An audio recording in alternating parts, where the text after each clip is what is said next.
Okay जी। अच्छा, last class जो आप लोगों की हुई थी वो वही थी आई थिंक, जो कंबाइंड क्लास हुई थी ना। उसके बाद आपकी कोई क्लास नहीं हुई।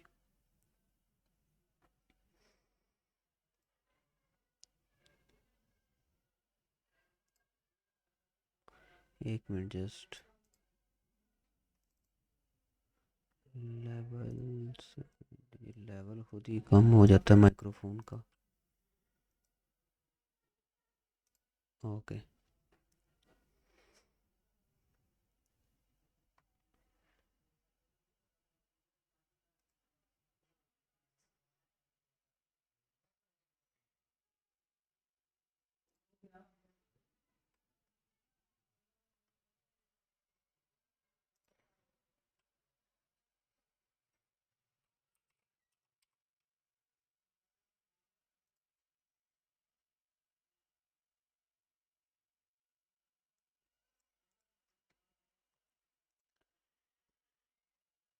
हाँ, मैं प्रोजेक्ट ओपन कर लूँ। अच्छा, जो लास्ट क्लास है उसके अंदर मैंने बस ये बताया था कि जो जेंगो फ्रेमवर्क है ये काम किस तरह से करता है, ठीक है। और वेब का आपको जो बेसिक है वो भी मैंने बता दिया था उसके अंदर। अब इस क्लास के अंदर हम क्या करेंगे, इस क्लास के अंदर मैं आपको ये बताऊंगा कि हमारी फ्रंट एंड की फ़ाइल कहाँ पे है। वैसे ये आपको पता है कि टेम्पलेट के फ़ोल्डर के अंदर हमारी फ्रंट एंड की फ़ाइल है। बाकी ये बैक एंड की फ़ाइल और ये हमारा डेटाबेस है, ये आपको पता है। तो इस क्लास के अंदर हम ना वाइवे के अंदर जो वो क्वेश्चन पूछते हैं उन क्वेश्चन के हिसाब से चलेंगे, ठीक है। तो मैं यहाँ पे ओपन कर लूँ ज़रा प्रोजेक्ट, ओपन फोल्डर। और वाइवे के अंदर ये जो आपका वाइवा है ना, इसके अंदर वो आपको जस्ट लॉगिन और रजिस्टर इसके रिलेटेड क्वेश्चन करेंगे। क्योंकि अगर आप अपनी वाईवे की फ़ाइल देखें ना, तो वो इसी के रिलेटेड है कि हमने एक लॉगिन पेज बनाना था, उसके अंदर दो बटन बनाने थे, लेकिन हमने तो खैर पूरी जो है वो ऐप ही बना के रख दी है ना। तो आपको लॉगिन और रजिस्टर जो है ना इसमें से क्वेश्चन करेंगे। बाकी जो लॉजिक बताऊंगा वो ओवरऑल अप्लाई होंगे। बेसिक इस क्लास का मकसद ये होगा कि आपको ये समझाऊंगा। एक तो ये कि फ्रंट एंड के अंदर अगर वो आपको कोई चेंजिंग करने के लिए बोल दें तो वो चेंजिंग किस तरह से होगी। और दूसरा ये कि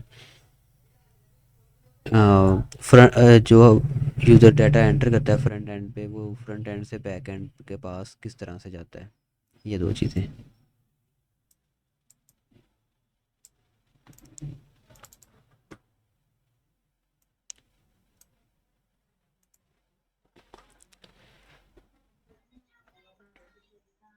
आवाज बिल्कुल नहीं आ रही। बिल्कुल भी आवाज़ नहीं। नहीं आ रही। भी नहीं। ट्री- आवाज़ अटक रही है।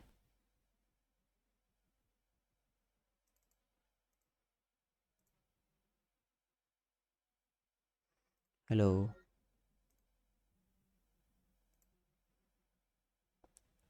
हेलो। हाँ, कट रही है, सेम आ रही।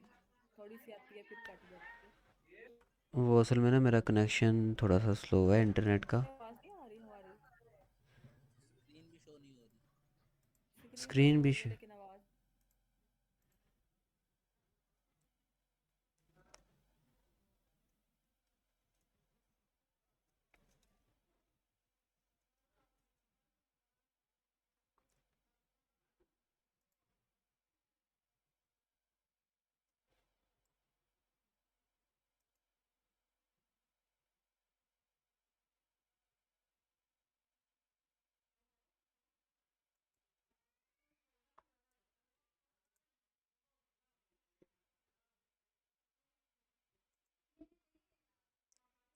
अब आवाज़ कुछ सही हुई है या नहीं, वैसे ही है? कोई फ़र्क पड़ा है?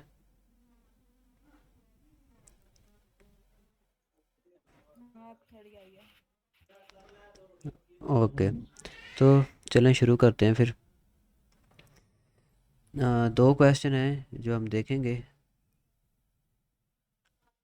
इन क्वेश्चंस को, पहला क्वेश्चन जो है ना वो ये कि थोड़ा सा मैं आपको जो है ना इसका थोड़ा सा रिकैप दे देता हूँ, ठीक है, कि कौन सी फ़ाइल क्या करती है, फिर आगे इसको लेके चलेंगे। ओके, तो ये आपका प्रोजेक्ट, ठीक है।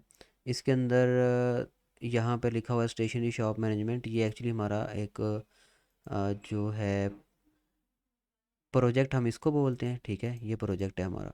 और प्रोजेक्ट के अंदर हम डिफरेंट ऐप्स बना सकते हैं, तो हम जिसको प्रोजेक्ट बोलते हैं असल में वो ये है स्टेशनरी जी। ठीक है, हमने जो प्रोजेक्ट बनाया उसकी सारी फाइल आपको इसमें मिलेंगी स्टेशनरी के फ़ोल्डर में। ओके, बाकी ये मीडिया का फ़ोल्डर है, यानी कि पिक्चर यहाँ पे स्टोर होंगी, जो आप प्रोडक्ट की इमेजेस वगैरह अपलोड करोगे ना वो यहाँ पे होंगे मीडिया के फ़ोल्डर में, यहाँ पे अपलोड होंगी। ओके, और ये हमारा डेटाबेस, ठीक है, जिसको हम ओपन नहीं कर सकते, जो कि एक अच्छी बात है, आपसे क्वेश्चनिंग कम होगी। अगर डेटाबेस ओपन होता हो तो फिर क्वेश्चनिंग ज़्यादा करते हैं वो, ठीक है। ये इस फ्रेमवर्क के साथ ही हमें मिलता है। उसके बाद यहाँ पर हम आ जाते हैं अपनी मेन चीज़ की तरफ, स्टेशनरी वाले फ़ोल्डर में। ये इसका बस कैशे का फ़ोल्डर है, इसके अंदर कुछ भी नहीं है, कैशे बस बनता है ऑटोमेटिकली। माइग्रेशन के अंदर जो है ना, माइग्रेशंस की फ़ाइल बनती हैं, लाइक यहाँ पे जो है जी मॉडल का, मॉडल की जो हमारी फ़ाइल है मॉडल डॉट पी वाई, इसके अंदर हम अपने मॉडल स्पेसिफाई करते हैं, मतलब जो हमने टेबल बनाने हों, जिस चीज़ का डाटा स्टोर करना हो उसका पहले हमें टेबल बनाना पड़ता है। जैसे स्टेशनरी आइटम यानी कि एक जो प्रोडक्ट है इसका हमने टेबल बनाना है, तो इसका पहले हमें इस डेटाबेस के अंदर टेबल बनाना पड़ेगा, ठीक है। टेबल बनाने का तरीका वैसे क्या है कि हम मॉडल डॉट पी वाई के अंदर आते हैं और यहाँ पर इसकी क्लास बनाते हैं, और इसके अंदर यहाँ पर जितने हमने इसके कॉलम बनाने होते हैं वो लिखते हैं, लाइक नेम, डिस्क्रिप्शन, कैटेगरी, ठीक है। और आगे इसकी जो टाइप्स होती हैं, लाइक नेम हम किस टाइप के अंदर स्टोर करना चाहते डेटाबेस हैं। के अंदर ये मॉडल डॉट पी वाई वाला नहीं है। नहीं, ऐसा हो ही नहीं सकता। नहीं, यहाँ पे नहीं है, ये माइग्रेशन के अंदर आप कह रहे हैं ना, माइग्रेशन का मैंने कहा हुआ है यहाँ पे। नहीं नहीं, माइग्रेशन के अंदर नहीं है, स्टेशनरी के फोल्डर के अंदर होगी models dot P Y. Stationery के स्टेशनरी की फोल्ड के अंदर कैशे है, उसके बाद माइग्रेशन और टेम्पलेट्स है। माइग्रेशन टेम्पलेट, और इसके नीचे देखें admin dot P Y, apps dot P Y, form dot P Y और फिर मॉडल डॉट पी वाई। ठीक है, ठीक है। पाइथन की फ़ाइल है ये फोल्डर नहीं है, ये फ़ाइल है मॉडल डॉट पी वाई, ये पाइथन की फ़ाइल है। ये जिनके एंड के ऊपर डॉट पी वाई लिखा है ये पाइथन की फ़ाइल है, ठीक है। तो इस फाइल के अंदर हमने जो टेबल बनाना होता है उसकी क्लास डिफ़ाइन करते हैं, जैसे क्लास स्टेशनरी आइटम, यानी कि हम वो जो स्टेशनरी आइटम या प्रोडक्ट का कह लें एक टेबल बनाना चाह रहे हैं, ठीक है। और उसके बाद तरीका इसका ये होता है, जो हमने प्रॉपर्टी बनानी होती है उसका नाम लिखते हैं, जैसे प्रॉपर्टी डिस्क्रिप्शन है, ये सारी इसकी प्रॉपर्टी है ना, कैटेगरी हो गई, करंट स्टॉक और ये वो, ठीक है। अब इसके अंदर कैटेगरी जो है ये फॉरेन की यूज़ हो रही है, यानी कि कैटेगरी का मॉडल हमने अलग से बनाया है, उसको यहाँ पे हम फॉरेन की यूज़ कर रहे हैं। खैर इसको मैं अभी नहीं देखूंगा, अभी हम चलते हैं सीधा मॉडल की तरफ, जो कि वो आपको पूछ सकता है, जो कि है हमारा रजिस्ट्रेशन का मॉडल, लेकिन आई थिंक उसका मॉडल मैंने अलग से नहीं बनाया, वो बिल्ट इन मॉडल मैं यूज़ कर रहा हूँ यहाँ पे। एक मिनट में ज़रा देख लूँ, यहाँ पे मॉडल सम एफ ट्रंकेट, और एक minute just views dot P Y, Django shortcut, stationery sale, okay, ठीक है, form dot P Y,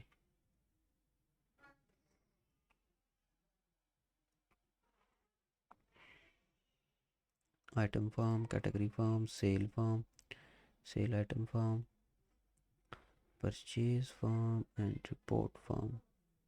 okay, just wait, actually मैं देख रहा हूँ कि यूज़र का जो डाटा है उसको मैंने कैसे स्टोर किया हुआ है, मॉडल डॉट पी वाई, क्योंकि यूज़र का जब हमने डाटा स्टोर करना है उसके लिए भी तो एक टेबल चाहिए ना, लेकिन उसके लिए मैंने यहाँ पर मॉडल नहीं बनाया। ये कैटेगरी का डाटा स्टोर करने के लिए कैटेगरी का टेबल का आ गया, स्टेशनरी का आ गया, स्टेशनरी आइटम परचेज का आ गया, ये आ गया जी हमारा सेल का, ठीक है।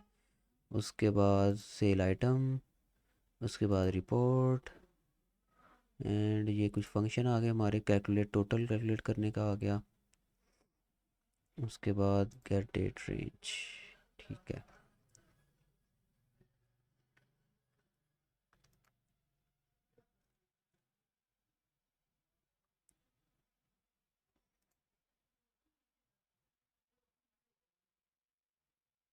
admin.py user and unregistered the default user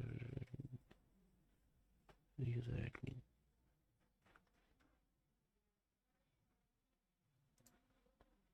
Templates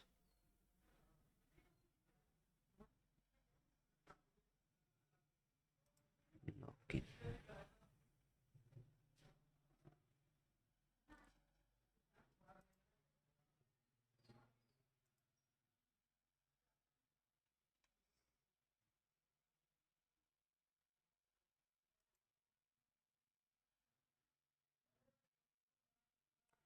From Django import forms and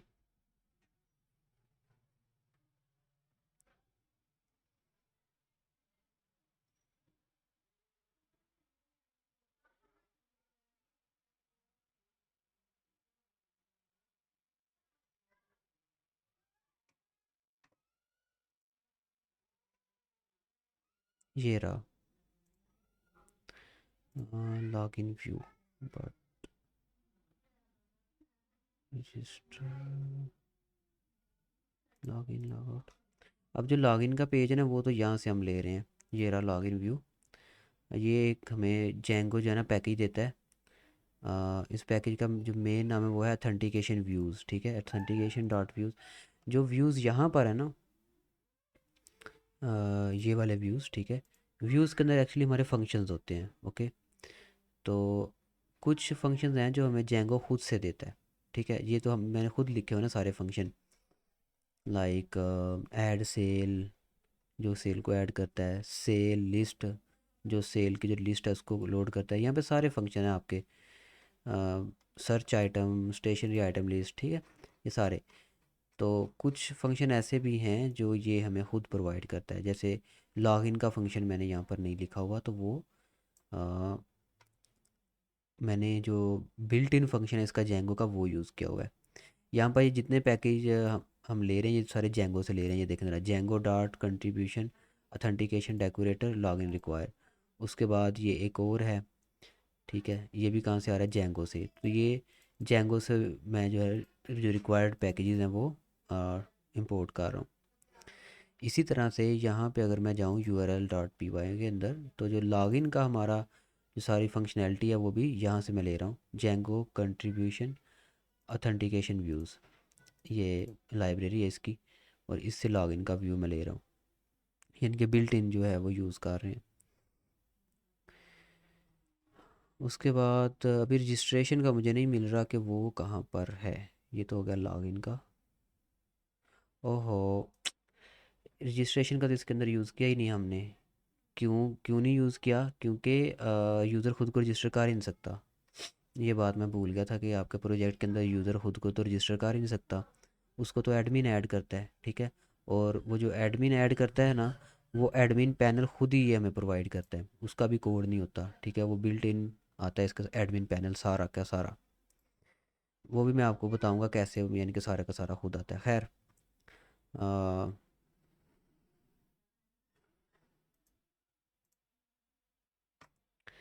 देखें आपने इसको सबसे पहले, आपने इसको ना रन कैसे करना है, बेसिक से लेके चलता हूँ, इस तरह सारा मिक्स हो जाएगा। रन करने के लिए आपने इसको कैसे ओपन करना है, Python manage dot P Y run server, ये आपने कमांड ऐसे मतलब कि एंटर करना है, तो ये रन हो जाएगा। इसको आपने इस लिंक के ऊपर कंट्रोल का की प्रेस करते हुए क्लिक करना है, तो ये आपके पास ओपन हो जाएगा, ठीक है। ये सीधा यहाँ पर आता है ऐड न्यू आइटम के ऊपर। ओके, और यहाँ से जब आपने इसको रन करना है ना, तो आपने यहाँ पर आ जाना है, ठीक है, लॉगिन वाले पेज के ऊपर। ये आपने ऐसे आपके पास होना चाहिए, ठीक है, ऐसे।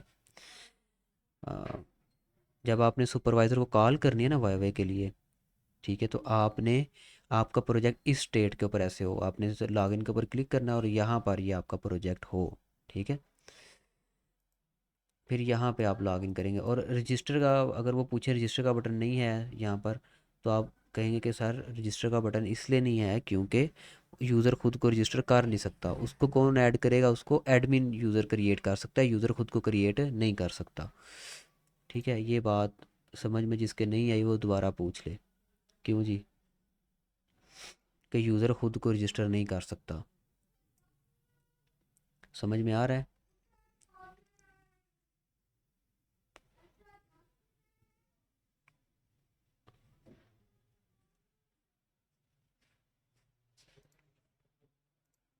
अच्छा, स्क्रीन नहीं शो हो रही है, रुको जरा मैं दोबारा शेयर करता हूँ।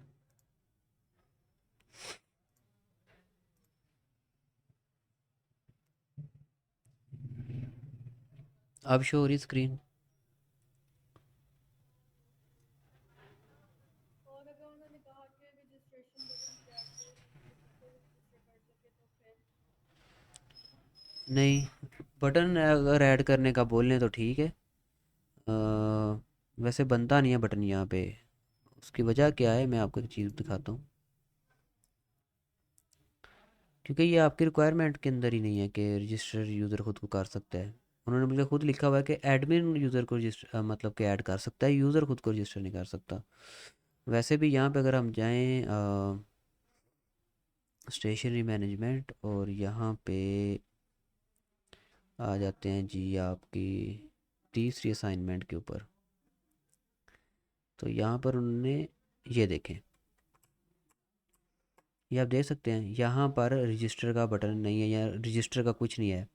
अगर रजिस्टर की होती ना फंक्शनैलिटी तो यहाँ पर एक लाइन होनी थी, don't have account if you want to register click here, जैसे होती है अक्सर वेबसाइट के ऊपर, लाइक दिस।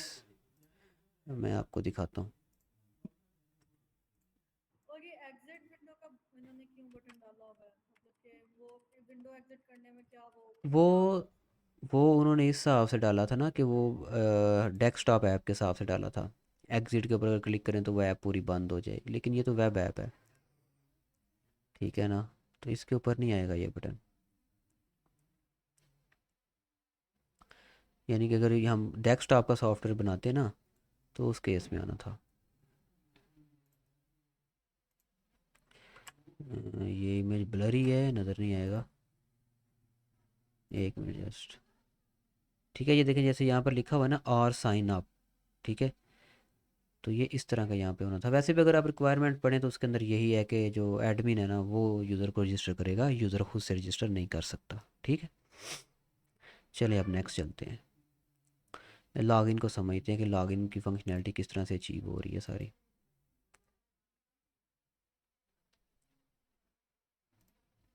हाँ यार, यहाँ पे तो ठीक है, ओके।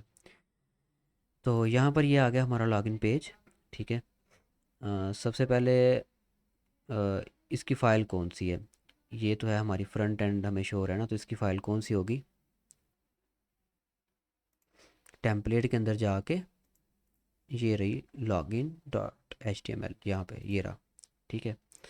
अगर यहाँ पर आएँ तो हम यहाँ पे क्या हो रहा है कि यहाँ पर हम फॉर्म यूज़ कर रहे हैं, फॉर्म एज पी, ठीक है। ये बिल्ट इन इसका फॉर्म आता है, वही हम यूज़ कर रहे हैं जेंगो का लॉगिन फॉर्म, ओके। तो यहाँ पर हम इसको बोल रहे हैं एक मिनट जस्ट, फॉर्म, ठीक है, post and form as P, ये हम इसका बिल्ट इन फॉर्म यूज़ कर रहे हैं, ओके। और उसके अलावा यहाँ पर हम जस्ट बटन जो है उसको डिफ़ाइन कर रहे हैं लॉगिन का, और यहाँ पर एक और बटन स्पेसिफाई किया हुआ है रीसेट का। ये जस्ट रीसेट करने के लिए, और ये लॉगिन के, यानी कि जैसे ही लॉगिन के बटन के ऊपर क्लिक होगा जो सारा डाटा है ना ये इस फॉर्म के पास चला जाएगा, इस फॉर्म के पास, ओके।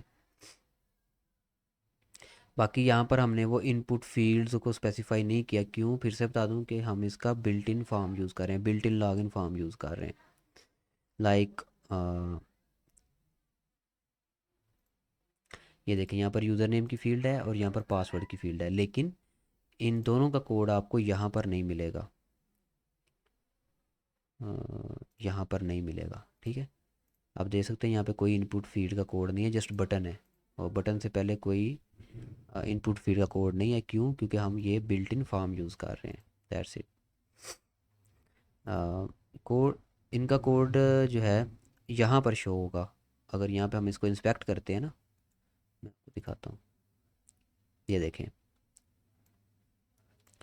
क्योंकि ब्राउज़र के अंदर जो है ना ये H T M L load होती है, यहाँ पर पाइथन लोड नहीं होती, वो कन्वर्ट होकर HTML ही लोड होती है। यहाँ पर देखें आपको ये इनपुट नज़र आ रहा है, ठीक है। ये पहले एक लेबल है पासवर्ड, ओके। उसके बाद ये इनपुट फील्ड का कोड HTML का, ओके। उसके बाद इससे पहले भी होगा यहाँ पे, ये रहा यूज़र नेम, ओके। और ये फिर इनपुट फील्ड किसके लिए, यूज़र नेम के लिए। ये यहाँ पर आप देख सकते हैं, लेकिन यहाँ पर आपको नज़र नहीं आएगा हमारे जो हमने प्रोजेक्ट, जो हमने लॉगिन डॉट HTML का कोड लिखा हुआ है।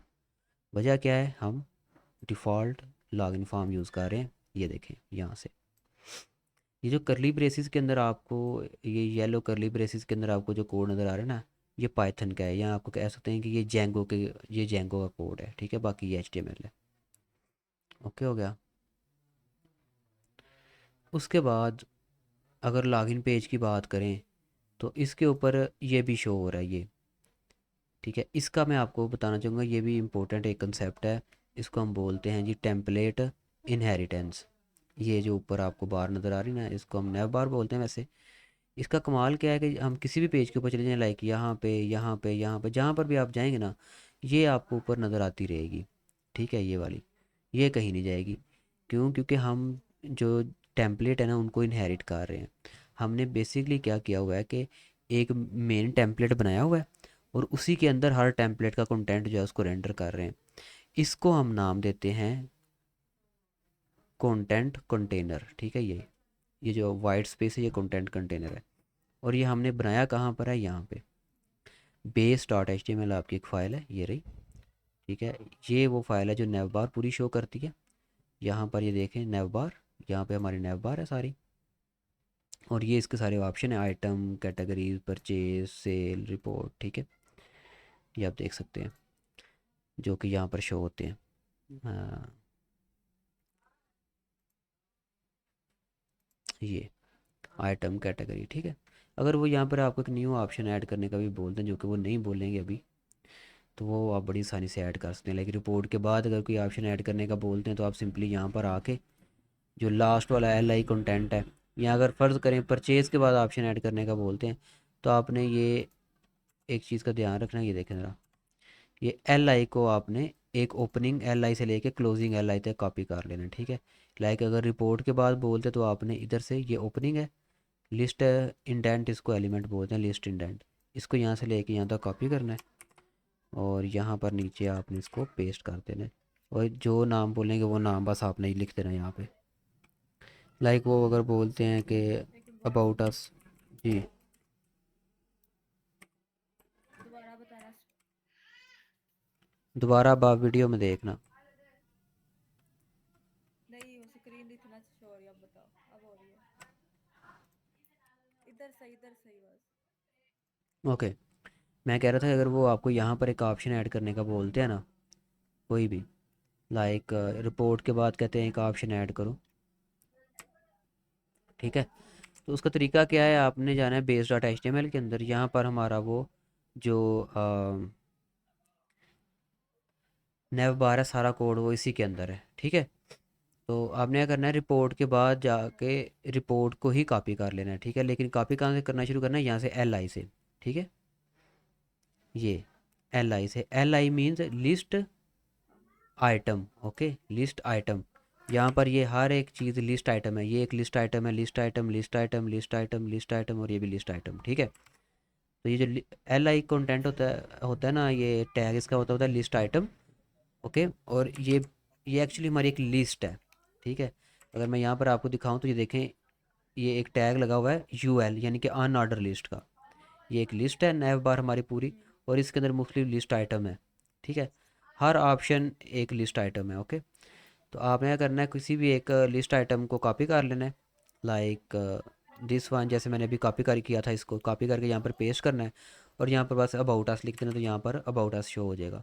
लेकिन ये जस्ट फ्रंट एंड के ऊपर शो होगा। अगर मैं इसके ऊपर क्लिक करूँगा तो जाएगा ये रिपोर्ट के अंदर, ये देखें रिपोर्ट के अंदर जा रहा है, ठीक है। कैटेगरी अबाउट अस पे क्लिक करूँगा, रिपोर्ट के अंदर आ रहा है। क्यों? क्योंकि लिंक तो पीछे रिपोर्ट लिस्ट का लगा हुआ है, ये देखें, ठीक है। सही। लेकिन आप इतना कर देंगे तो कहेंगे ओके जी डन है, दैट्स इट।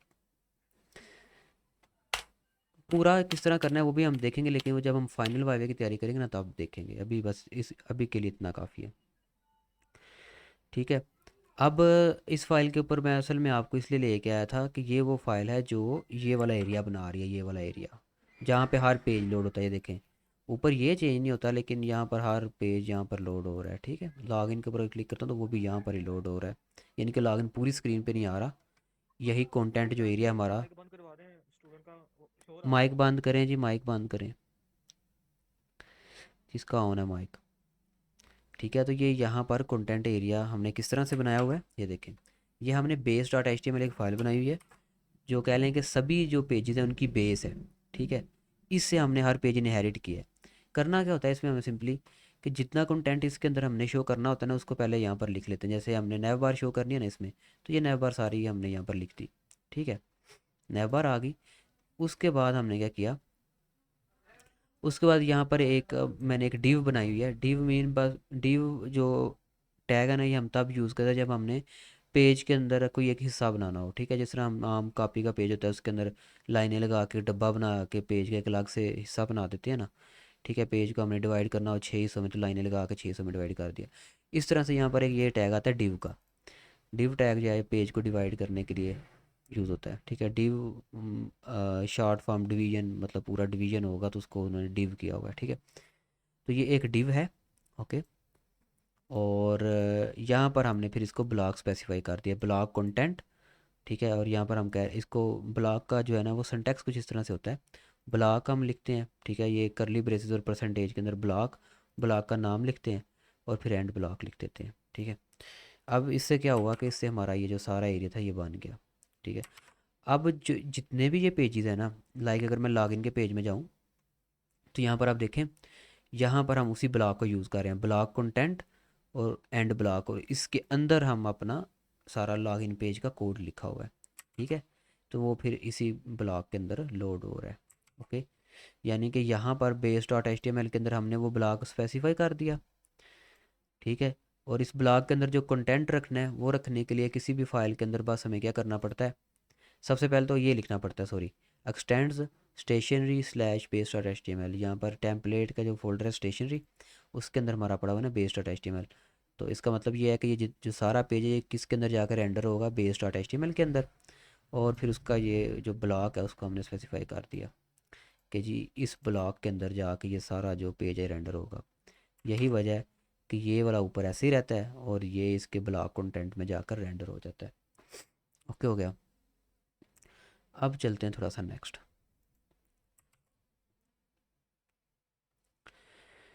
ओके,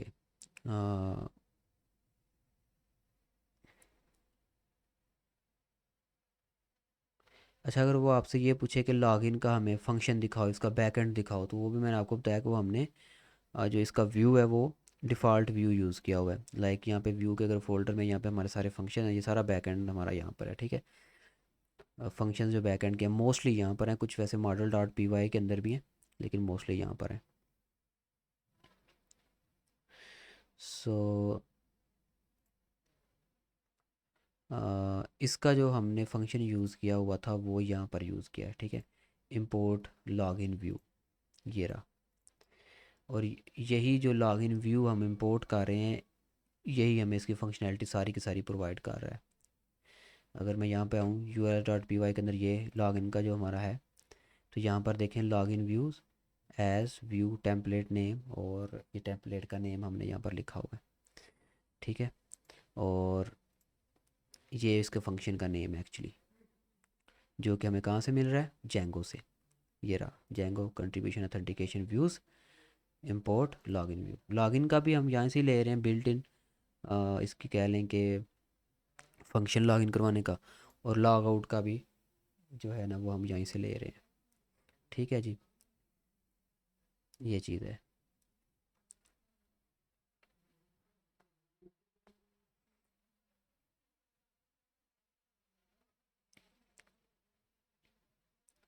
उसके बाद मैं आपको एक और चीज़ बता दूँ। अ,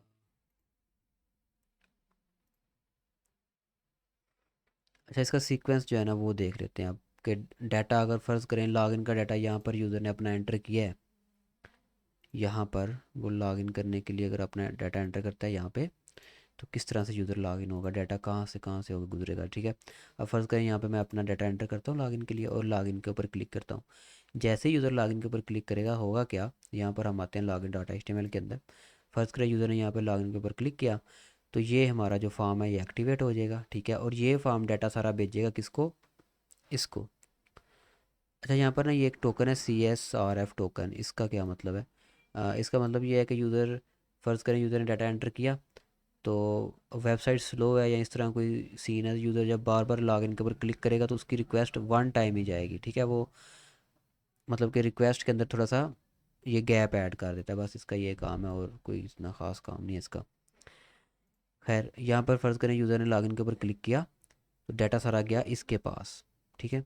और ये डाटा कहाँ पर लेके जा रहा है, यहाँ पे urls.py के अंदर अगर हम आए तो इस लॉगिन व्यू के पास भेज रहा है, ठीक है। अब ये एक डिफ़ॉल्ट व्यू है जो क्या काम करता है, ये देखें अगर मैं इसके ऊपर होवर करूँ तो ये देखें आप ऊपर पढ़ सकते हैं डिस्प्ले द लॉगिन फॉर्म। पहला इसका काम तो ये है कि ये लॉगिन फॉर्म जो है उसको व्यू करता है, ठीक है, लॉगिन फॉर्म देता है। उसके बाद and handle the login action, और लॉगिन का जो सारा एक्शन है ये उसको भी हैंडल कर जाता है, ठीक है। यानी कि ये क्या करेगा, डेटाबेस के अंदर जाके चेक करेगा कि यूज़र ने इंफॉर्मेशन एंटर की है क्या वो वैलिड है या नहीं वैलिड, यानी कि उस नाम की एंट्री मौजूद भी है कि नहीं है, ठीक है। तो अगर होगी लॉगिन कर देंगे, नहीं होगी तो वो एरर देगा। लाइक अगर मैं यहाँ पर रैंडम कुछ ऐड कर दूँ, ठीक है, लॉगिन, और ये देखे कहेगा please enter a correct user name and password, note that both field में बी केस सेंसिटिव, ओके। यानी वो कह रहा है करेक्ट यूज़र नेम जो है ना वो लिखो। तो इस तरह से ये काम करता है, ठीक है जी। उसके बाद क्या है,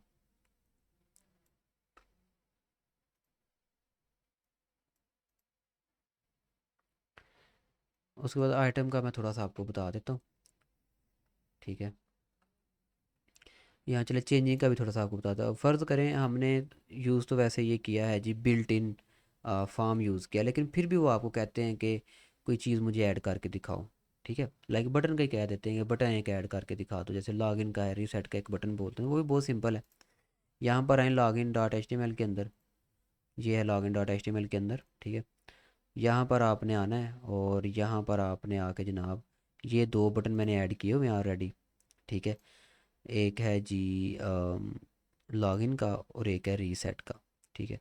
अब आपको तीसरा बटन वो ऐड करने के लिए बोलते हैं, तो आपने एक किसी भी एक बटन का कोड कॉपी करना है, कॉपी किया और यहाँ पर एंटर प्रेस किया और यहाँ पर पेस्ट कर दिया। अब यहाँ पे फ़र्ज़ करें कोई भी वो जो आपको नेम बोलते हैं वो आपने यहाँ पर लिख देना है, इस बटन का नेम मिटा के, ठीक है, कंट्रोल S। और अगर मैं रीलोड करूँगा तो यहाँ पर आप देखेंगे वो बटन आपको शो हो जाएगा, ये देखिए कैंसिल का, ठीक है। उसके बाद अब बात आ जाता है कलरिंग पे। अगर किसी भी कंपोनेंट का वो आपको कलर चेंज करने के लिए बोले तो फिर आपने क्या करना है। अच्छा जितनी ये स्टाइलिंग है ना, ये मैं बूटस्ट्रैप यूज़ कर रहा हूँ। बूटस्ट्रैप अब क्या है, इसकी आपने वीडियो देख लेनी है, वैसे मैं आपको बता देता हूँ। पहले आई थिंक बताया हुआ है मैंने, लेकिन फिर से जो है ना इसका थोड़ा सा मैं बताता हूँ कि बूटस्ट्रैप क्या है। अब देखें जो HTML है ना, HTML जस्ट स्ट्रक्चर करती है। जिस तरह एक घर होता है ना, घर को अगर हम जब बनाना शुरू करते हैं तो ईंटों से हम उसकी डिज़ाइनिंग नहीं कर सकते। ईंटें तो बस घर बना देती हैं, स्ट्रक्चर बना देती हैं, लेकिन जब डिज़ाइनिंग करने की बारी आती है तो फिर हम कलर करते हैं, टाइल्स लगाते हैं, ठीक है। तो ईंटों से जो है ना वो ना तो कलर हो सकता है, ना ही उसकी बाकी डिज़ाइनिंग हो सकती है। तो इस फ्रंट एंड का भी ऐसा ही है। फ्रंट एंड मिलके बनता है मेनली तीन चीज़ों से, जावास्क्रिप्ट, HTML और CSS इसकी डिज़ाइनिंग करती है। जैसे ये अगर इसका कलर ब्लू है, ये प्यारा आपको नज़र आ रहा है, ठीक है, तो ये सारा जो है ना ये CSS का कमाल है। इसको मज़ीद सिंप्लीफाई करने के लिए मैं यहाँ पे ना एक फ़ाइल बना के दिखाता हूँ आपको। वैसे एक फ़ाइल बनाता हूँ, temp.html, ठीक है। ये वैसे एक मैंने फ़ाइल बनाई है HTML और CSS के अंदर फ़र्क आपको ज़रा वाज़े करने के लिए,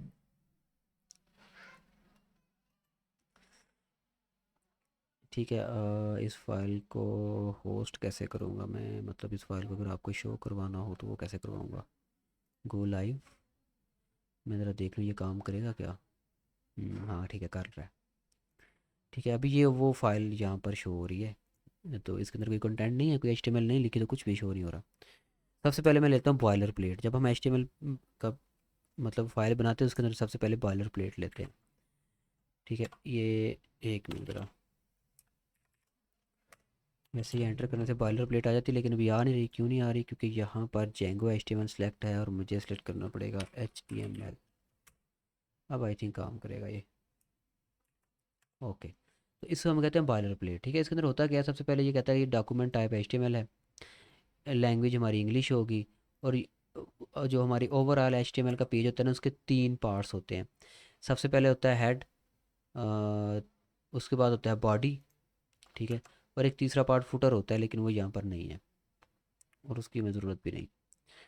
ठीक है, जो वेबसाइट अक्सर आपने देखी होंगी, उनके नीचे जो कंटेंट शो रहा होता है उसको हम फुटर बोलते हैं। लाइक अगर मैं यहाँ पे किसी वेबसाइट पे जाता हूँ ना, अ, ये आपने किधर से कॉपी, ये कॉपी पेस्ट किया है ये वाला कोड, या फिर ये कैसे आया? नहीं, ये बॉयलर प्लेट वैसे तो इसको याद करने की ज़रूरत नहीं है। ये देखें ज़रा, ये जो हम वी एस कोड यूज़ करते हैं ना, वी एस कोड हमें ये फंक्शनैलिटी प्रोवाइड करता है। शिफ्ट और 1 प्रेस करते हैं, यानी कि ये एक्सक्लेमेशन मार्क जो है ना, ये हमें चाहिए। जब ये आ जाता है फिर आप एंटर प्रेस करें तो ये आपको पूरी बॉयलर कोड बनी बनाई दे देता है। बॉयलर प्लेट इसको हम बोलते हैं, बॉयलर प्लेट। ठीक है, ये बनी बनाई दे देता है। ओके, तो हेड के अंदर जो है ना हमारा, यहाँ पर ये है, ये जस्ट कोडिंग को शो कर रहा है कि हमारी करेक्टर कोडिंग क्या होगी। UTF-8 के नाम से आती है, ये करेक्टर कोडिंग है। उसके बाद मेटा नेम, मेटा डाटा ये सेट कर रहा है, मतलब व्यू पोर्ट, यानी कि जब इनिशियली हमारी वेबसाइट ओपन होगी तो उसकी जो विड्थ है और हाइट है वो क्या होगी। तो वो यहाँ पर ये स्पेसिफाई हम कर रहे हैं कि जब वेबसाइट रन होगी तो वो पूरी स्क्रीन के ऊपर यानी कि वो शो होगी, बस ये। उसके बाद टाइटल आता है। टाइटल जो है ना, ये होता है जी आपका जो टैब का नेम शो होता है। मैं ज़रा कंट्रोल S प्रेस करता हूँ और वापस जाता हूँ जहाँ पर ये होस्ट हो रही है। अगर मैं इसको रीलोड करूँ तो ये देखें, अब यहाँ पर डॉक्यूमेंट शो हो रहा है। ठीक है, क्योंकि ये हमने इसका टाइटल डॉक्यूमेंट सेट कर दिया। इसी तरह से अगर हम अपने लॉगिन डॉट HTML के अंदर जाएँ तो यहाँ पर हम टाइटल सेट कर रहे हैं लॉगिन। यानी कि अगर हम लॉगिन पेज पे ऊपर जाएंगे ना, यहाँ पर अगर मैं आपको लॉगिन का पेज दिखाऊँ, 192 सॉरी 170,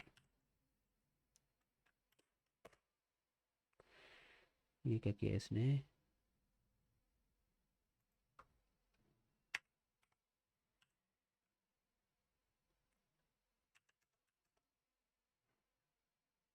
127 होता है I think। ठीक है, ये हमारा प्रोजेक्ट रन हो रहा है। अगर मैं लॉगिन पेज पे जाऊँ तो यहाँ पर जो टाइटल शो हो रहा है वो लॉगिन शो हो रहा है। ओके, तो ये वो हो गया हमारा टाइटल। बाकी हेड के अंदर हमने जो बूटस्ट्रैप हम यूज़ करते हैं ना, उसका लिंक वगैरह ऐड करते हैं, वो मैं आपको बताता हूँ, मतलब लिंक क्यों ऐड करते हैं, क्या ज़रूरत होती है उसकी। तो हेड के अंदर हम ये लिंक्स वगैरह ऐड करते हैं, और कुछ भी नहीं। बाकी जो HTML हम मेन लिखते हैं वो बॉडी के अंदर होती है। ठीक है, लेकिन यहाँ पर अगर आप देखें तो यहाँ पर कोई बॉडी नहीं है, कोई हेड नहीं है। आप पूछेंगे ये कहाँ पर गई भाई सारे, तो क्योंकि हमने इसको इनहेरिट किया हुआ है बेस डॉट HTML के अंदर, तो जस्ट बेस डॉट HTML के अंदर हमने वन टाइम जो है ना वो हेड को स्पेसिफाई किया हुआ है। ठीक है, हेड यहाँ पे स्पेसिफाई हो गया, हेड का सारा। यहाँ पर ये बूटस्ट्रैप का लिंक आ गया। ठीक है, जहाँ से हमारी सारी डिज़ाइनिंग ये लेयर है, डिज़ाइनिंग की क्लासेस वगैरह उनको गेट कर रहा है। यहाँ से क्लास का बस हम यहाँ पे नाम लिखते हैं, जैसे ये देखिए क्लासेस के नेम लिखे हैं, लेकिन इनकी डिज़ाइनिंग नहीं हमने लिखी। तो ठीक है, डिज़ाइनिंग यहाँ पे बूटस्ट्रैप के अंदर लिखी है, इस लिंक से ये खुद ही गेट कर रहा है। ओके, तो ये होता है हेड के अंदर। और यहाँ पर बॉडी टैग भी यहाँ पर हमने स्पेसिफाई किया हुआ है, और बॉडी टैग के अंदर ही हमने ये अपना ये बनाया हुआ है, डिव कंटेंट वाला ब्लॉग बनाया हुआ है। ठीक है, यही वजह है कि बाकी किसी पेज के अंदर आपको ये बॉडी टैग और ये हेड टैग नज़र नहीं आएंगे, क्योंकि वो हमने यहाँ पर बेस डॉट HTML के अंदर बनाए हुए हैं, और बेस डॉट HTML के अंदर ही हर पेज जो है वो आके रेंडर हो रहा है। ठीक है, क्लियर हो गया होगा ये आपका। चलें अब असल टॉपिक की तरफ फोकस करते हैं। अच्छा, यहाँ पर मैं जस्ट HTML को यूज़ करते हुए कुछ बनाता हूँ। मैं बनाता नहीं हूँ, शायद इसके पास जाता हूँ, को पायलट के पास, उससे कहता हूँ कि मुझे ना एक give me login page without, बल्कि in pure HTML, in pure HTML का मतलब मैंने वो इसलिए लिखा क्योंकि जस्ट मुझे HTML दे ये। लेकिन फिर भी इसने मुझे यहाँ पर डिज़ाइनिंग करना शुरू हो गया ये उसकी। यहाँ पे मैं इसको कहता हूँ विदाउट, बल्कि नहीं कहने की क्या ज़रूरत है, यहाँ से बस कॉपी कर लेता हूँ मैं। ओके काफ़ी इतना ठीक है जी। अब यहाँ पर मैं देख लूँ कोई डिज़ाइनिंग वगैरह तो नहीं लगी हुई, नहीं बिल्कुल कोई डिज़ाइनिंग नहीं है। ठीक है, अब मैं आपको दिखाता हूँ ये पेज। यहाँ पर ये हमारा ठीक है, ये आप देख सकते हैं, ये होती है pure HTML without any designing. ठीक है, यहाँ पर बस लॉगिन लिखा हुआ है सिंपली। लॉगिन जो है ये हमारा कहाँ से आ रहा है, ये आ रहा है जी हमारा यहाँ से। ये H1 टैग हमने यूज़ किया, मतलब हेडिंग टैग इसको हम बोलते हैं। H मीन हेडिंग, 1 लिखेंगे ज़्यादा बड़ी होगी, और ये 6 तक होती है। 6 कर दूंगा, 6 से ज़्यादा नहीं होती है, 6 कर दूंगा तो छोटी हो जाएगी। ठीक है, 1 2 3 4 5 6, तो ये देखिए मैंने 6 लिखा है तो वो बिल्कुल छोटी हो गई है। ठीक है, तो अगर 1 2 लिखूंगा थोड़ी, 1 से थोड़ी सी छोटी होगी, ये देखिए। ठीक है, ये हो गया हेडिंग टैग। उसके बाद आता है फॉर्म। फॉर्म हम कब यूज़ करते हैं, जब यूज़र से डाटा हमने लेना हो या यूज़र को डाटा शो करवाना हो, तब हम फॉर्म यूज़ करते हैं। सॉरी, जब यूज़र से डाटा लेना हो या एडिट करवाना हो, बस तब फॉर्म यूज़ करते हैं। क्योंकि जब हम एडिट करवा रहे होते हैं तब भी तो यूज़र से डाटा ले ही रहे होते हैं ना। तो इन दोनों केसेस के अंदर हम फॉर्म टैग यूज़ करते हैं। और इस फॉर्म टैग के अंदर हम, ये इनपुट टैग होता है हमारा, जिसके अंदर यूज़र डाटा लिख सकते हैं, अपना यूज़र डाटा प्रोवाइड कर सकते हैं। बाकी इनपुट टैग की काफ़ी सारी किस्में होती हैं, जैसे यहाँ पर टेक्स्ट है, पासवर्ड है, टाइप टेक्स्ट, टाइप पासवर्ड। तो दोनों के अंदर बस फ़र्क ये है कि यहाँ पर जो लिखते हैं वो नज़र आता है, या अगर टाइप पासवर्ड कर देंगे जो लिखेंगे वो नज़र नहीं आएगा। ये देखें, ठीक है, ये आ गया। उसके बाद यहाँ पर रिक्वायर्ड का एक आपको नज़र आ रहा है। इसका मतलब ये होता है कि जब तक यूज़र इसके अंदर कुछ लिखेगा नहीं, तो वो ये मांगेगा। लाइक अगर देखिए मैंने इसके अंदर कुछ नहीं लिखा, लॉगिन के बटन के ऊपर क्लिक करता हूँ तो वो कहेगा भाई इसके अंदर कुछ लिखो तो सही। अगर मैं कुछ लिखूंगा तो फिर अगर लॉगिन के बटन के ऊपर क्लिक करूंगा तो फिर वो आगे काम करेगा। ठीक है, लेकिन इसके अंदर बैक एंड के ऊपर कुछ भी नहीं है, जस्ट ये डिज़ाइनिंग है। तो लॉगिन के बटन के ऊपर क्लिक करूंगा तो कुछ भी नहीं होगा। ओके, तो रिक्वायर्ड का जो है ना, ये काम ये करता है कि वो एक फील्ड को रिक्वायर्ड कर देता है। ओके, बगैर उसके अंदर कुछ लिखे हम आगे नहीं जा सकते। That's it. उसके बाद ये एक बटन होता है फॉर्म के अंदर, ये फॉर्म टैग आपको नज़र आ रहा है, फॉर्म टैग के अंदर एक बटन लाजमी होता है। ठीक है, उस बटन को क्लिक करने पे ही सारा डाटा जो है वो बैक एंड के ऊपर जाता है। फिर बैक एंड के किसी मतलब के पहले किसी फंक्शन के पास जाता है, फिर वो फंक्शन जो होता है ना, वो उस डाटा को डाटाबेस के अंदर लेके जाता है। ठीक है, जैसे अगर हम अपना यहाँ पे लॉगिन का देखें, तो यहाँ पर हमारे पास बटन है ना, ये देखें बटन, और इस बटन की टाइप क्या है, सबमिट। ओके, तो जिस बटन की टाइप सबमिट होती है, नाम उसका हम कुछ भी रख सकते हैं। जैसे यहाँ पर हमने इसका नाम लॉगिन रखा हुआ है, कुछ भी रख लें, सेव रख लें, कुछ भी रख लें। जब उस बटन के ऊपर क्लिक होता है तो फिर जो डाटा सारा उसके फॉर्म में जाता है। तो फॉर्म हम यहाँ पर बिल्ट इन फॉर्म यूज़ कर रहे हैं। ठीक है, ये फॉर्म टैग हम यूज़ कर रहे हैं। ओके, लेकिन फॉर्म टैग के अंदर हमें मतलब जो होता है ना हमारा फंक्शन, उसका नाम भी लिखना पड़ता है। तो यहाँ पर फंक्शन का नाम एक और यहाँ पर ना फील्ड आती है जी, जैसे मेथड है, पोस्ट। तो फॉर्म के अंदर एक और टैग होता है, जिस तरह ये आपको टैग नज़र आ रहा है मेथड पोस्ट, इस तरह आता है एक्शन। ठीक है, यहाँ पर एक और फील्ड होती है एक्शन की, एक्शन। ठीक है, इसके अंदर हम अपने जो फंक्शन होता है ना उसका नेम लिखते हैं, लेकिन हम वो वही बात के बिल्ट इन यूज़ कर रहे हैं ये यहाँ पे। ठीक है, तो यही हैंडल कर रहा है इसके फंक्शन वगैरह को। ओके, तो ये फॉर्म सारा डाटा जो है हमारा यहाँ पे url.py के अंदर इस लॉगिन व्यू को यूज़ कर रहे हैं। ओके, इसके पास भेजेगा, फिर ये खुद ही जो है ये भेज देगा डाटाबेस के अंदर। सो वापस चलते हैं यहाँ पे। ओके, तो ये आपको समझ आ गया होगा किस तरह से काम करता है। बाकी भी ये सारे HTML के जो टैग्स हैं ना, बटन टैग हो गया, फॉर्म टैग हो गया, इस तरह ये बाकी भी सारे टैग वगैरह ही होते हैं जो होते हैं। अगर आप किसी भी HTML को खोल के देख लें तो यहाँ पर ये टेबल टैग है, टेबल को शो करने के लिए। बाकी टेबल टैग के अंदर फिर इसके मज़ीद टैग्स होते हैं, मतलब टेबल हेड, लाइक टेबल के ऊपर जो हम हेडिंग लिखते हैं, अगर मैं एक क्लास का टेबल बना रहा हूँ तो उसके टेबल के ऊपर जो मैं हेडिंग दूंगा ना, like student, student name, age, तो इसको हम बोलते हैं टेबल हेड। यहाँ पर ये टेबल के हेड ये होंगे आइटम, क्वांटिटी, टोटल कास्ट। ठीक है, और फिर टेबल बॉडी होती है, और टेबल बॉडी के अंदर ये होती है टेबल रो। ठीक है, TR, एक टेबल की जो रो होती है वो ही होती है। ओके, कुछ इस तरह से ये टैग होते हैं HTML के। बाकी मज़ीद जो है ना पूरी डिटेल के साथ नेक्स्ट हम इसको पढ़ेंगे।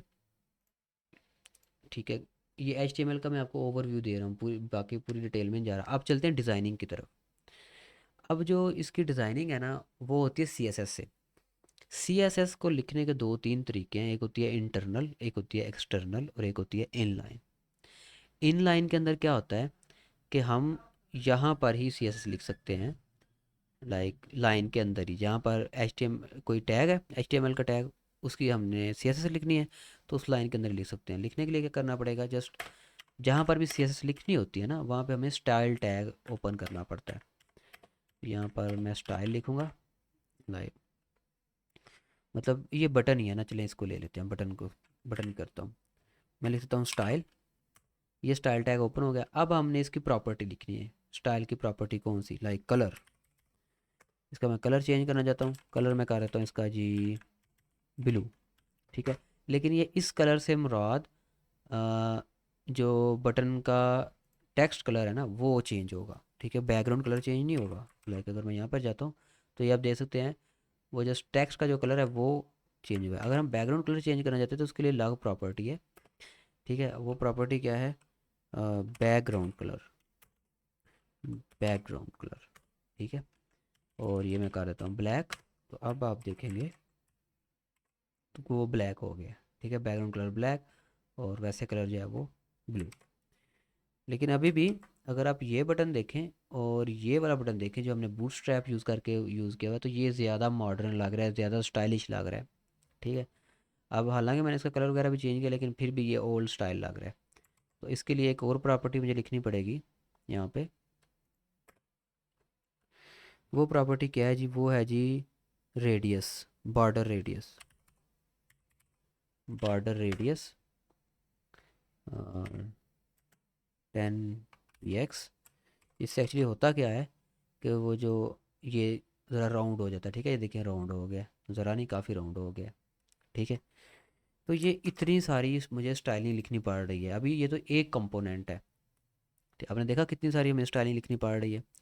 लेकिन मैं आपको एक यहाँ पर अब मैं आपको बूटस्ट्रैप यूज़ करके दिखाता हूँ कि उसके साथ कैसे जस्ट एक वर्ड के अंदर सारी ये स्टाइलिंग खुद ही अप्लाई हो जाती है। ठीक है, ये मैं स्टाइल टैग यहाँ से हटा रहा हूँ अब। ठीक है, और ये आप देखेंगे कि वैसे ही हो जाएगा। ठीक है, अब बूटस्ट्रैप यूज़ करता हूँ। बूटस्ट्रैप यूज़ करने के लिए मुझे क्या करना पड़ता है, सबसे पहले जाना पड़ता है बूटस्ट्रैप की वेबसाइट पे।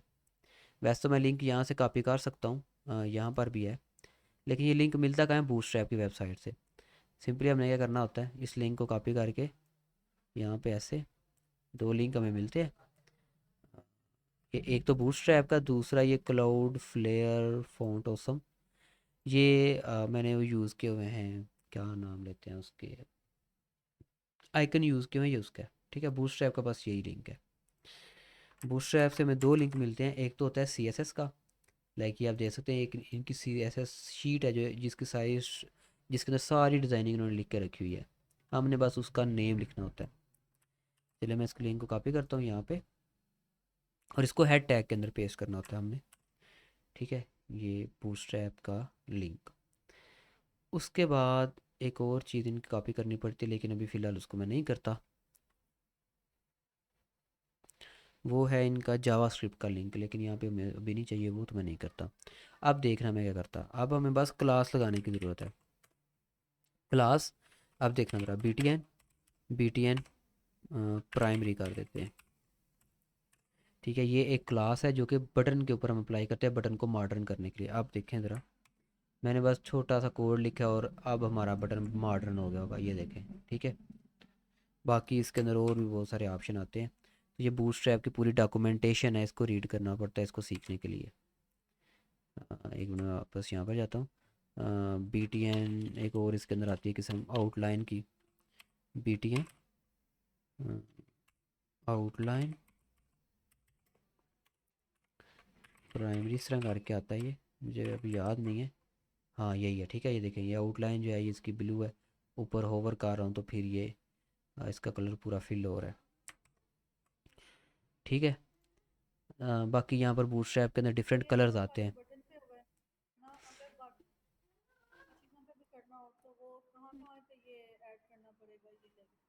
बस क्लास ऐड करनी पड़ेगी। लाइक ये इनपुट टैग है ना, ठीक है। अब इनपुट टैग को अगर हमने मॉडर्न मतलब मॉडर्न बनाना है तो इसकी जो प्रॉपर क्लास बनती है वो हम यहाँ पर लिख देंगे। वो अगर मैं यहाँ पर जाऊँ तो यहाँ पर नहीं शो हो रही। मैं आपको बताता हूँ इनपुट टैग की होती है फार्म कंट्रोल, मैं मुझे याद है वैसे ज़बानी। लाइक अगर मैं यहाँ पे लिखता हूँ ना फार्म कंट्रोल, ठीक है। ये देखें आप ज़रा, बल्कि अभी भी वैसे ही है। इसके बारे में मुझे याद नहीं है क्या फार्म, ओहो मैंने फार्म कंट्रोल लिख दिया हुआ है। यही होती है फार्म कंट्रोल। ये देखें, अब जिसको मैंने फार्म कंट्रोल लिखा है वो कुछ तो एक तो बड़ा हो गया काफ़ी सारा, ठीक है, और दूसरी यहाँ पे नीचे आ गई है, ठीक है। तो इसको भी फार्म कंट्रोल मुझे लिखना पड़ेगा।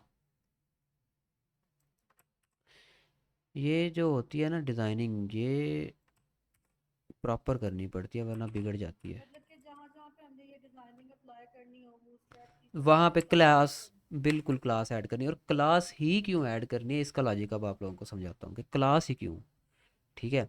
मतलब सिंपल हम ये क्यों नहीं लिख सकते B T N outline primary, ये क्यों नहीं लिख सकते। एक्चुअली ये भी सी एस एस का कंसेप्ट है एक, ये देखें ज़रा।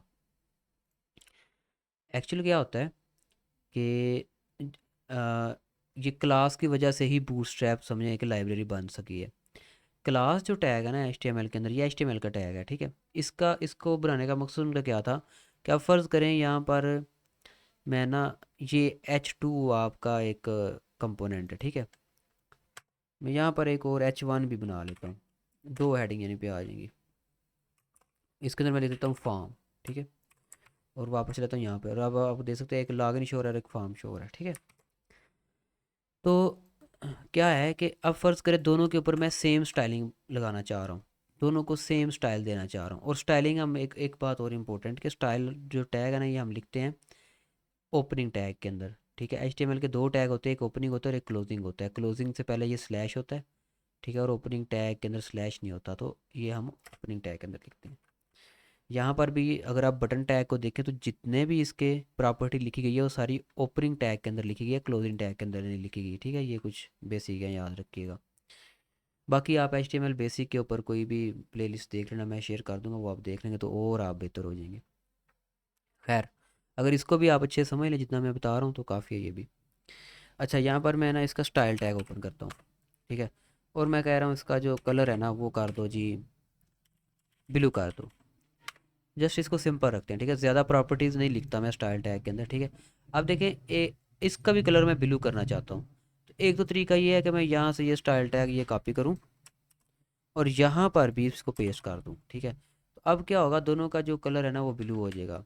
यहाँ पर स्पेस आती है ये, ठीक है। अब अगर हम जाकर देते दोनों कलर ब्लू हो जाएगा, ठीक है। अब इसका जो प्रॉपर तरीका है ना वो क्या है, क्लास, ठीक है। यहाँ पे हम स्टाइल टैग ओपन करते हैं।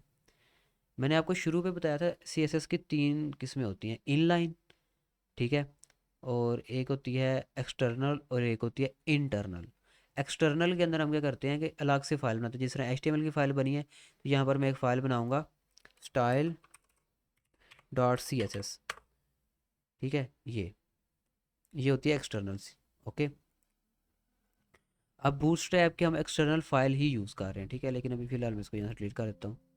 और एक होती है इंटरनल। इंटरनल के क्या होता है कि हेड टैग के अंदर हम स्टाइल टैग ओपन कर लेते हैं। जैसे यहाँ पे स्टाइल टैग ओपन किया तो यहाँ पे कर लेते हैं, ठीक है। तो यहाँ पे मैं स्टाइल टैग ओपन कर लेता हूँ। अब मैं क्लास का कॉन्सेप्ट यहाँ पे अप्लाई करने लगा हूँ।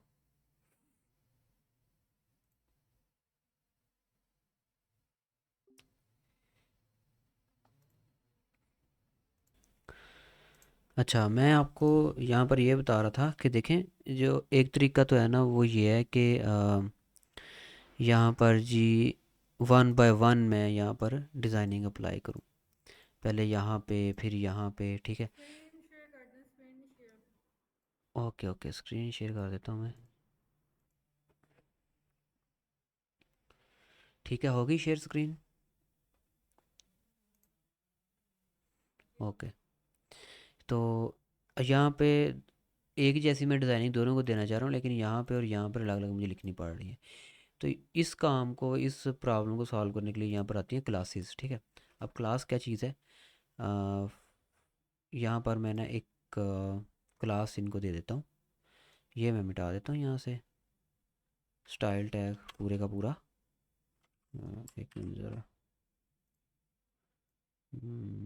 यहाँ से मिटा दिया और यहाँ से भी मिटा दिया। ठीक है, यहाँ पर जस्ट जो मैं क्लास टैग का यूज़ करूँगा, क्लास, और क्लास को नाम देते हैं ब्लू। कुछ भी नाम दे सकते हैं क्लास को, कोई भी, लेकिन मैं नाम दे रहा हूँ ब्लू। ठीक है, या फिर हेडिंग नाम दे देते हैं इसका, फिर आपको इजीली समझ आएगी, हेडिंग और हेडिंग। ठीक है, अब हमने क्लास का नाम तो दे दिया, लेकिन इस क्लास को हमने अब डिफ़ाइन भी करना है कि ये क्लास की डिज़ाइनिंग क्या होगी, किस तरह की होगी। तो इसको हम यहाँ पर इंटरनल CSS या फिर एक्सटर्नल CSS के अंदर इसको एक्सप्लेन कर सकते हैं। क्लास की डिज़ाइनिंग को मतलब स्पेसिफाई करने के लिए यहाँ पे हमें फुल स्टॉप लिखना पड़ता है, उसके बाद क्लास का नेम लिखना पड़ता है। क्लास का नेम है हेडिंग। ठीक है, और फिर करली ब्रेसेस। ठीक है, अब इसके अंदर हम क्लास की जो है वो पूरी डिज़ाइनिंग जो है वो लिख सकते हैं। ओके, यहाँ पे एक मिनट ज़रा, पेस्ट और HTML। ठीक है, ओके, अब इसके अंदर हम क्लास की डिज़ाइनिंग जो है अपनी लिख सकते हैं। तो यहाँ पर मैं कलर एक दे देता हूँ, कलर, और इसको कह देते हैं ब्लू। ठीक है, अब मैं जाता हूँ यहाँ पे, कहाँ पे गया ये रहा, अब देखें ब्लू कलर आ रहा है तुम पे। ठीक है, यानी कि क्लास का कंसेप्ट ये है कि हम एक डिज़ाइनिंग लिख लेते हैं, एक क्लास बना लेते हैं डिज़ाइन की, और वो क्लास जिस जिस कंपोनेंट को हम देते जाएंगे उसके ऊपर वो ऑटोमेटिकली वो डिज़ाइनिंग अप्लाई होती जाएगी। ठीक है, अब क्लास के अंदर मैं साइज़ भी जो है ना वो स्पेसिफाई कर सकता हूँ। यहाँ पे ईच एंड एवरीथिंग, कुछ भी कोई डिज़ाइनिंग है वो यहाँ पे अप्लाई कर सकता हूँ। और फिर ये क्लास जो है ना, हेडिंग क्लास, जिसको भी दूंगा उसके ऊपर ये वाली जो डिज़ाइनिंग है ये अप्लाई हो जाएगी। लाइक ये है, इसको मैं कॉपी करता हूँ हेडिंग को, और यहाँ पर कोई और देखते हैं, ये फार्म कंट्रोल है ना, इसको मैं ये क्लास दे देता हूँ, तो इसके अंदर भी जो टेक्स्ट है वो ब्लू हो जाएगा।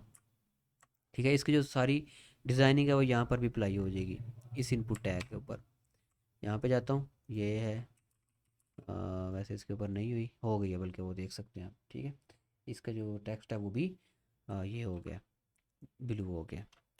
ठीक है, बटन के ऊपर दूंगा, बटन का भी जो टेक्स्ट है वो ब्लू हो जाएगा, देखना ज़रा। ये मैंने दी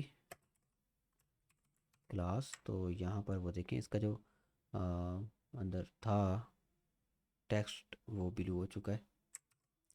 ठीक है, अब अगर यहाँ पे मैं कलर चेंज करता हूँ तो सब का कलर चेंज होगा। मैं यहाँ पे ना कौन सा कलर कर दूँ, मैजेंडा कर देता हूँ, मैं यहाँ मैरून कर देते हैं जी। ठीक है, तो यहाँ पर आप देख सकते हैं सब का वो कलर मैरून होगा। अगर यहाँ पर कुछ लिखूँगा तो वही मैरून हो गया। ठीक है, ये है क्लास का कंसेप्ट। इसी तरह जो डिज़ाइनिंग की क्लासेस है ना, बूटस्ट्रैप ने अपने पास लिख के रखी हुई हैं ऑनलाइन।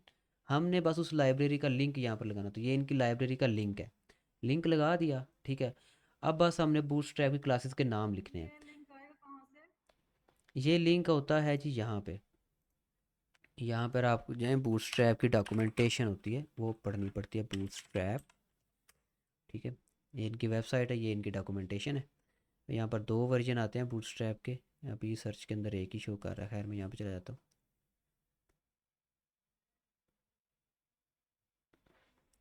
ठीक है, ये हम आ गए बूटस्ट्रैप की वेबसाइट पे, और एक मिनट, हाँ ठीक है, अब ठीक है।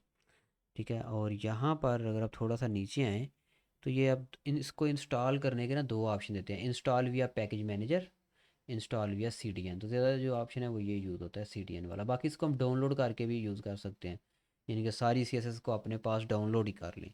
ठीक है, तो वो ऐसे भी हम इसको यूज़ कर सकते हैं, लेकिन अगर हमने ऑनलाइन ही यूज़ करनी हो तो फिर ये लिंक है, इंक्लूड विया CDN, इनको हम CDN लिंक बोलते हैं। यहाँ पर ये 2 लिंक मैंने आपको बताया था ना, 2 लिंक होते हैं। एक होता है ये स्टाइल शीट के लिए, यानी कि CSS के लिए, और ये एक होता है बूटस्ट्रैप उसके लिए, सॉरी, जावा स्क्रिप्ट के लिए। ठीक है, और दोनों ऐड करने हैं कि सिर्फ एक ऐड करना है उसमें? दोनों ऐड करने होते हैं, दोनों। मैंने तो बस स्टाइलिंग यूज़ करनी थी ना, मैंने कोई फंक्शनैलिटी यूज़ नहीं थी करनी। जैसे देखें, हमने इसकी फंक्शनैलिटी कहाँ पे यूज़ की है, मैं आपको समझाता हूँ थोड़ा सा। ये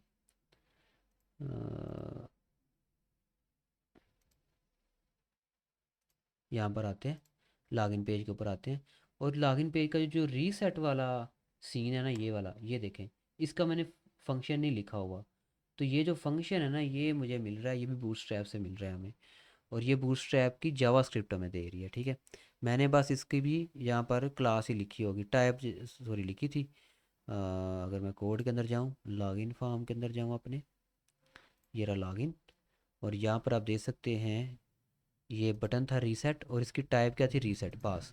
इसकी मैंने कोई फंक्शनैलिटी यहाँ पे व्यू डॉट पी वाई के अंदर यहाँ कहीं इधर उधर नहीं लिखी हुई, तो इसकी सारी फंक्शनैलिटी हमें यही दे रहा है।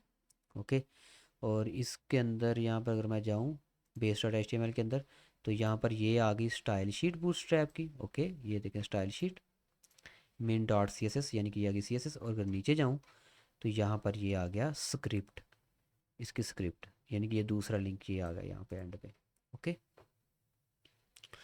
जावास्क्रिप्ट का कितनी क्लास रह गई है, बस ख़त्म होने लगी है, और कुछ भी नहीं है, बस ये आपको इसका कंसेप्ट समझाना था बूटस्ट्रैप का। ठीक है, बूटस्ट्रैप का कंसेप्ट अब आपको समझ आ गया होगा। यहाँ पे बस इसको मैं एंड कर रहा हूँ, अभी मैंने पूरा एक्सप्लेन नहीं किया, बस एंड करने लगा हूँ। तो जैसे देखिए यहाँ पर हमने ये क्लास लिखी है ना, हेडिंग की मैंने खुद से लिखी है आपके सामने। ठीक है, अब इसके अंदर जो भी मैं डिज़ाइनिंग लिखूँगा, लाइक कलर ये है जी, बैकग्राउंड कलर भी इसके अंदर स्पेसिफाई कर देते हैं, कोई ये कर देते हैं। ठीक है, और क्या कर देते हैं हम इसके अंदर, और इसके अंदर हम जी साइज़ कोई कर देते हैं, फ़ॉन्ट साइज़ या स्टाइल, फ़ॉन्ट फैमिली स्पेसिफाई कर देते हैं, कोई और ही कर देता हूँ मैं यहाँ पे ना, ये कर देते हैं। ठीक है, अब आप देखेंगे, ये देखें वो बैकग्राउंड कलर लग गए हैं उनको, फ़ॉन्ट कुछ और हो गया। ठीक है, यानी कि जो जो मैंने अप्लाई किया था, वो लॉगिन का बटन देखें, उसके अंदर भी जो उसका टेक्स्ट था, वो उसकी जो फ़ॉन्ट फैमिली है वो चेंज हो गई है। ठीक है, बैकग्राउंड कलर भी चेंज हो गया। अच्छा, यहाँ पर देखें जो लॉगिन बटन था ना, ये मैंने बूटस्ट्रैप का अप्लाई किया था, लेकिन जो डिज़ाइनिंग मैंने लिखी है ना, वो भी अप्लाई हो रही है, और बूटस्ट्रैप की भी हो रही है, क्योंकि जितनी जितनी मैं लिखता जा रहा हूँ वो मेरे वाली अप्लाई हो रही है, बाकी बूटस्ट्रैप की हो रही है बटन के ऊपर। तो ये ना इसकी प्रायोरिटी होती है डिज़ाइनिंग की, जो सी एस एस की 3 टाइप्स है ना, इनकी प्रायोरिटी होती है, सबसे हाई प्रायोरिटी होती है इनलाइन की, यानी कि जो डिज़ाइनिंग मैं यहाँ पर लिखूँगा ना, सबसे ज़्यादा प्रायोरिटी उसकी होगी, सबसे पहले वो अप्लाई होगी। ठीक है, बाकी को वो इग्नोर कर देगा, अगर बाकी पे भी कहीं पे उसके लिए डिज़ाइनिंग लिखी गई है, उसको इग्नोर कर देगा। उसके बाद जो दूसरे नंबर पे प्रायोरिटी है वो होती है ये इन इसकी, जो कि है, ये होगी इनलाइन, और ये इंटरनल सी एस एस को हम बोलते हैं, जो हेड टैग के अंदर लिखी जाती है, इसको इंटरनल बोलते हैं। और जो लास्ट वाली जो होती है प्रायोरिटी, वो होती है एक्सटर्नल सी एस एस के पास, यानी कि लास्ट जो प्रायोरिटी है वो इसके पास, प्रायोरिटी है वो इसके पास होगी, बूटस्ट्रैप के पास। ओके, यही वजह है कि बूटस्ट्रैप वाली हमें नज़र तो आ रही है, लेकिन जो हम अपनी स्पेसिफाई करी जा रहे हैं वो उसको यानी कि जो हम स्पेसिफाई कर रहे हैं वो उसको यूज़ कर रहा है, बाकी भी बूटस्ट्रैप वाली यूज़ कर रहा है। लाइक ये बटन गोल उसने किया हुआ है, इसका साइज़, जब इसके ऊपर होवर कर रहा हूँ तो इसका कलर चेंज हो रहा है, तो ये कौन सी यूज़ कर रहा है, बूटस्ट्रैप वाली, लेकिन जितनी मैंने यहाँ पर डिफ़ाइन की है उतनी वो वाली यूज़ कर रहा है, मेरे वाली। ठीक है, बाकी कल ले लेना, लेकिन नहीं आज ही ख़त्म करेंगे इसको हम, ख़त्म हो गया बस। आ, ठीक है, अब ये क्या बूटस्ट्रैप के अंदर ये क्लासेस लिखी हुई पड़ी हुई हैं, इसको मैं यहाँ से मिटा देता हूँ। ठीक है, अब ये डिज़ाइनिंग भी यहाँ से सारी गायब हो जाएगी, क्योंकि यहाँ पे क्लास तो लिखी रहेगी, लेकिन इस क्लास की कोई डिज़ाइनिंग नहीं है, तो यहाँ पर ये सिंपल फॉर्म में वापस आ गया। और बूटस्ट्रैप के अंदर बटन को हमने अगर देनी हो कोई डिज़ाइनिंग, तो उसका ये है BTN, बाकी BTN उसके बाद कलर आता है, बूटस्ट्रैप के कलर मैं आपको दिखा देता हूँ। कहाँ पे हमने सर्च किया था बूटस्ट्रैप, ये रहा। अगर इसके मैं डॉक्यूमेंटेशन में जाता हूँ, यहाँ पर डॉक्स के ऊपर क्लिक करना पड़ता है, बूटस्ट्रैप के अंदर ना ये डॉक्स होता है, और यहाँ पर ये सारी जो क्लासेस हैं उसके नेम लिखे होते हैं।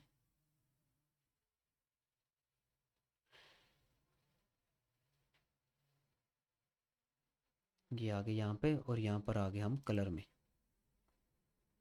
बाकी यहाँ पर काफ़ी सारे ऑप्शन आपको नज़र आएंगे, लेकिन हम अभी कलर के ऊपर फोकस करेंगे। ये अगर मैं इसको स्क्रॉल डाउन करूँ, तो यहाँ पर ये लेआउट, ब्रेक पॉइंट, ये वो कंटेंट, यानी कि वो फ़ॉन्ट स्टाइल वगैरह आ जाते हैं, फिर फॉर्म्स के यहाँ पे स्टाइल आ जाते हैं, फिर कंपोनेंट यानी कि कार्डियन, अलर्ट, बैजीज, और ये पता नहीं क्या क्या, नेव बार, सारे ये यहाँ पे आते हैं। खैर, अभी मेन फोकस है कलर। बूटस्ट्रैप के अंदर इन्होंने ना जो क्लासेस बनाई हुई है ना कलर की, वो मेन जो क्लासेस हैं वो 5 से 6 क्लासेस हैं।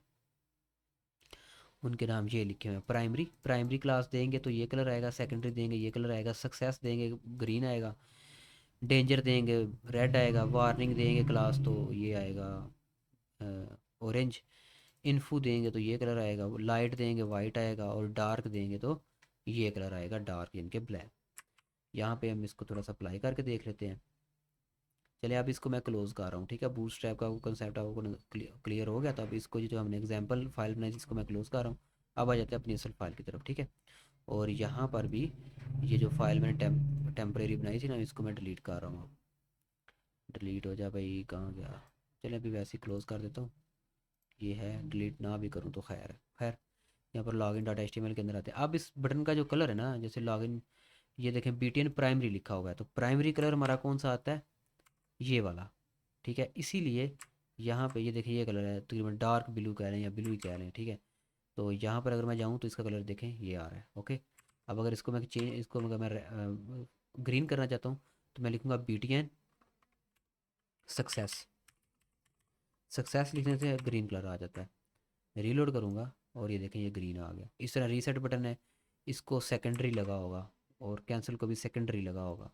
ये देखें secondary, BTN secondary, BTN secondary की बजाय यहाँ पर जो रीसेट बटन है BTN, इसको डेंजर कर देता हूँ तो रेड हो जाएगा,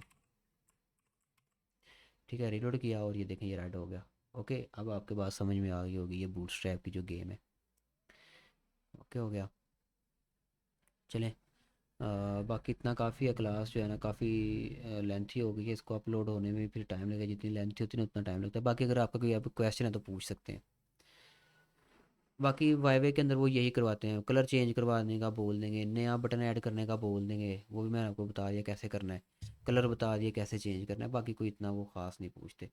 पूछते हैं डेटाबेस की कमांड्स वगैरह आपसे पूछेंगे, तो आपका ना हमने बिल्ट इन डेटाबेस यूज़ किया है, क्वेरीज वगैरह नहीं हमने यूज़ की। डॉट सेव का यहाँ पे फंक्शन आता है वो यूज़ किया हुआ है, वो भी हमने बल्कि यूज़ नहीं किया, हमने यूज़ ही बिल्ट इन सारी चीज़ें यूज़ की हुई हैं हमने। तो वो इसके रिलेटेड आपको क्वेश्चन नहीं करने लगे। अगर कोई क्वेश्चन है तो पूछ लें।